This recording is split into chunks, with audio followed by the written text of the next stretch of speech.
Bom, o que eu trouxe aqui na verdade foi uma comparação, né, da época de duas épocas diferentes da minha vida. A primeira época eu trabalhei no Itaú por cerca de 8 meses, e o Itaú, como a gente sabe, tem uma estrutura organizacional muito bem definida, né?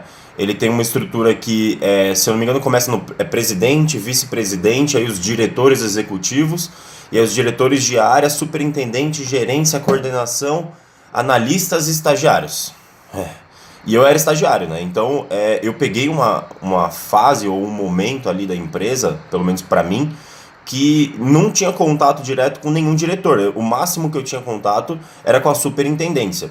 Por um lado, isso é bom, porque assim, o fato de você não ter contato com diretores, com a parte mais executiva da empresa, faz com que você tenha menos obrigações gerenciais, assim, menos obrigações que impactam muito no resultado da empresa. E isso te dá menos chance de fazer gerar algum problema grande e botar o seu trabalho em risco.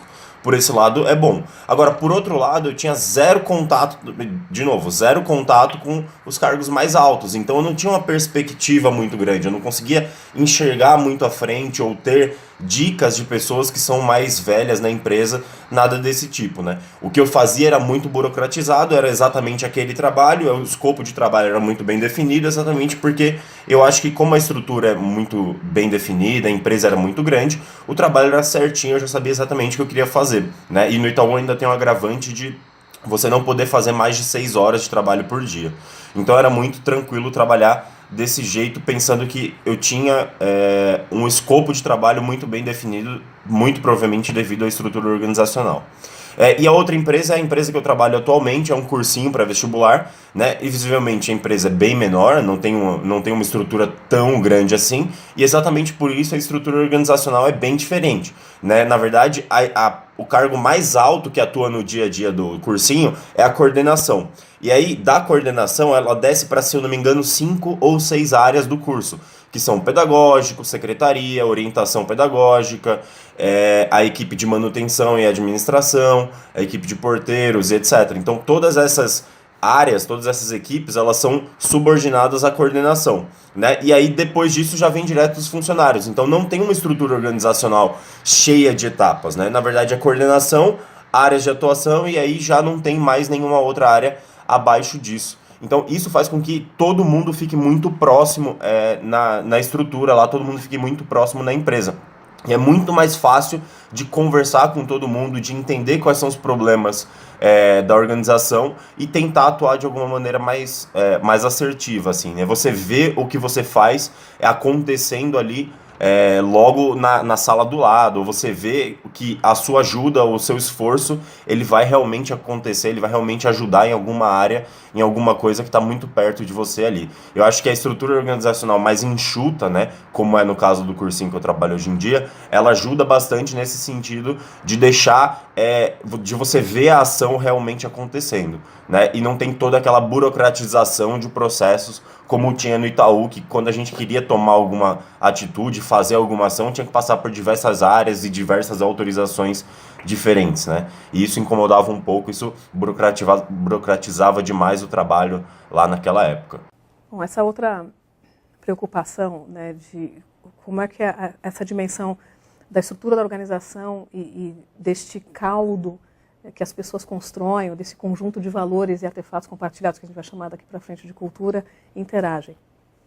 Na verdade, eles não existem um sem o outro, né? Então, se a gente entender a estrutura como as regras de alocação dos recursos existentes dentro da organização, então, o recurso de tomada de decisão, a quantidade de informações que flui para cada área, quem tem controle mais ou menos de orçamento, a estrutura de uma organização define os processos e a maneira como a organização vai ter que fazer a entrega dos seus serviços ou produtos. E a cultura é a forma como as pessoas vão agir para garantir essa entrega. Então, a vinculação dessas duas dimensões é total. A gente chama isso, na área de organizações, de desenho organizacional. Então, entender de que forma o desenho da entrega de um serviço de saúde foi feito e, portanto, de que forma que eu faço a seleção das pessoas que vão fazer a entrega desse serviço. Eu tenho que levar em consideração a forma como as pessoas se comportam na entrega do serviço público, por exemplo. E se é esta maneira, como está hoje, que eu gostaria de manter. E se os valores que estão pautando a escolha dessas pessoas e a maneira como elas trabalham estão alinhados. Se houver desalinhamento nesse processo, seja porque o processo não ajuda a entrega ou a manifestação dos valores importantes, ou seja porque às vezes a gente quer engajar um grupo para eles fazerem melhores serviços ou para resgatar um propósito, ou seja, por exemplo, na área de educação, o papel do professor e quer engajar para que ele possa fazer o melhor de si. Eu tenho que saber também se eu estou entregando os recursos necessários, se o processo que ele tem para fazer a alocação da grade dele também é adequado. Então, as duas coisas vão ter que andar juntos, se a gente quiser falar em excelência ou em efetividade de qualquer organização. Oi, gente. Eu também vou compartilhar uma experiência que eu tive. Eu trabalhei 7 meses na Leroy Merlin e agora eu estou há 7 meses na IBM. E apesar das duas empresas terem uma estrutura organizacional tradicional e hierárquica, no sentido de tem presidente, depois diretores, gerentes, coordenadores, analistas, estagiários, a interação que essas diferentes hierarquias tinham e têm é muito diferente das duas empresas. Na Leroy, como era o meu dia a dia com essas pessoas, com níveis acima de mim. O diretor, eu trabalhava na área de supply, e o diretor supply, ele todos os dias de manhã, quando ele chegava, ele fazia questão de cumprimentar todas as pessoas, inclusive estagiários, não estagiários, assim, um a um. Então era um tratamento diferenciado, assim, e a gente via isso das outras diretorias também.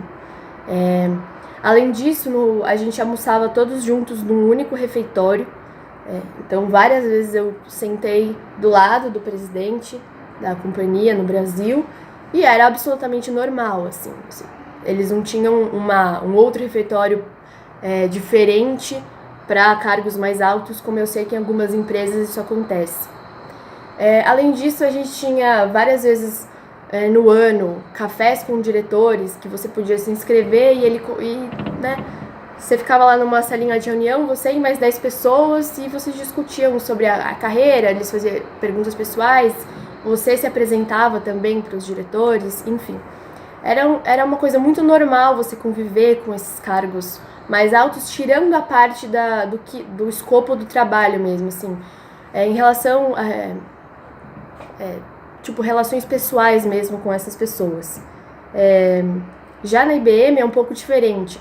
Eu não tenho contato com cargos mais altos, a não ser coisas que dizem respeito ao meu trabalho, à minha área. Então, claro, se existe uma reunião importante, existem diretores, a gente tem outro nome, mas existem diretores lá na área. Mas fora isso, o contato é quase nulo. A presidente eu mal vejo, eu sei que ela está no prédio, ela fica numa sala exclusiva dela, assim, raras vezes ela aparece, então uma outra relação entre as duas empresas, assim.